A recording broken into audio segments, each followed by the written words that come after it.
राजस्थान के रेगिस्तान में एक ऐसी नदी बहती है जो असल में नदी है ही नहीं, पर फिर भी उसे उस पूरे इलाके की जीवन रेखा माना जाता है। तो चलिए आज इसी के बारे में जानते हैं। जी हाँ, इसका एक बहुत ही दमदार नाम है, मरुगंगा, यानी मरुस्थल की गंगा। सोचिए, ये नाम ही अपने आप में बता देता है कि इसका महत्व कितना ज्यादा होगा।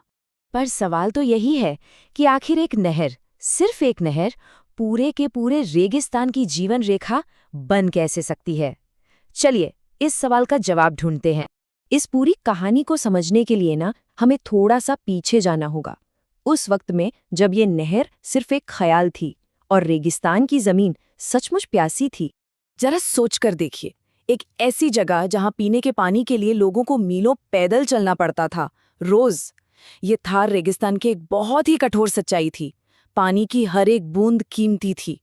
और इसी मुश्किल हालात के बीच एक बहुत बड़ा सपना देखा गया। एक ऐसा सपना जो हिमालय की बर्फीली चोटियों से पानी को सीधा रेगिस्तान की तपती रेत तक ले आए। और ये सपना था इंदिरा गांधी नहर परियोजना का। ये दुनिया के सबसे बड़े इरिगेशन प्रोजेक्ट्स में से एक है, जिसे सिर्फ और सिर्फ रेगिस्तान की प्यास बुझाने के लिए ही बनाया गया था। और जैसा कि आप देख सकते हैं, ये कोई 1-2 दिन का काम नहीं था। ये सफ़र दशकों लंबा था। इसकी नींव तो 1927 में ही बीकानेर के महाराजा गंगा सिंह ने गंग नहर के साथ रख दी थी। फिर 1958 में राजस्थान नहर के नाम से इसका उद्घाटन हुआ और आखिर में जाकर 1984 में इसे इंदिरा गांधी नहर का नाम मिला। तो ये जो जीवन देने वाला पानी है, ये आता कहाँ से है? इसका सोर्स है पंजाब में सतलुज और व्यास नदियों का संगम। वहीं पर हरिके बैराज बनाया गया है और बस यहीं से रेगिस्तान की तरफ इसका वो लंबा और जरूरी सफर शुरू होता है। इस नहर ने जो किया ना, वो किसी चमत्कार से कम नहीं था। वाकई रेगिस्तान में एक चमत्कार। चलिए देखते हैं कि इसका असर कितना बड़ा और कितना गहरा था। पता है, इस एक नहर से राजस्थान की 10 जिलों की पूरी किस्मत ही बदल गई। श्रीगंगानगर, हनुमानगढ़ से लेकर जैसलमेर और बाड़मेर तक जहां जहां पानी पहुंचा, वहां वहां नए शहर और नई मंडियां बसने लगी।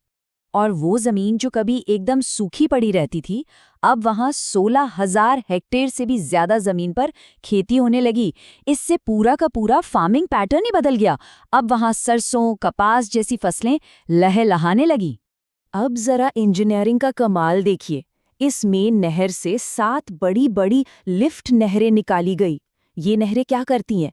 ये बड़े बड़े पंप्स का इस्तेमाल करके पानी को गुरुत्वाकर्षण के खिलाफ, मतलब ऊपर की तरफ उठाकर उन ऊंचे और सूखे इलाकों तक पहुंचाती हैं जहां पानी अपने आप नहीं पहुंच सकता था। कमाल है ना? तो बदलाव कितना बड़ा था, इसका अंदाजा लगाइए। जहां पहले पीने के पानी तक के लिए संघर्ष था, वहीं नहर आने के बाद न सिर्फ खेती और पीने के लिए पानी मिला, बल्कि इंडस्ट्रीज के लिए भी एक नया रास्ता खुल गया। इसने तो उस पूरे इलाके की सामाजिक और आर्थिक दोनों तस्वीरें बदलकर रख दी। इस नहर ने बंजर जमीन को सोना तो बना दिया, लेकिन कहते हैं ना, हर बड़ी चीज की एक कीमत होती है। तो इस चमत्कार के भी कुछ ऐसे नतीजे सामने आए जिनके बारे में शायद पहले सोचा नहीं गया था। हुआ ये कि नहर से लगातार पानी रिसने की वजह से कुछ इलाकों में सेम की समस्या, मतलब वाटरलॉगिंग होने लगी। जमीन दलदली हो गई, खेती के लायक ही नहीं बची। फिर पानी के भाप बनने से मिट्टी में नमक की मात्रा बढ़ गई, जिसे सॉइल सैलिनिटी कहते हैं। और हाँ, रुके हुए पानी से बीमारियां भी फैलने लगी।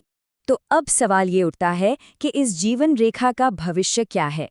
ये एक तरह से दो-धारी तलवार की तरह है, जिसने एक तरफ तो जीवन दिया, लेकिन अपने साथ कुछ गंभीर समस्याएं भी लेकर आई। चलिए, जो मुख्य बातें हैं उन्हें फटाफट एक बार दोहरा लेते हैं। इसका पुराना नाम था राजस्थान नहर।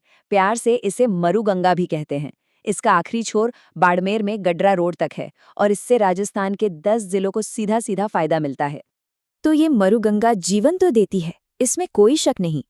पर इसका आने वाला कल, इसका भविष्य कैसा होगा? ये एक ऐसा सवाल है जो हमें बार बार विकास और प्रकृति के बीच के नाजुक संतुलन को बनाए रखने की हमारी जिम्मेदारी की याद दिलाता है।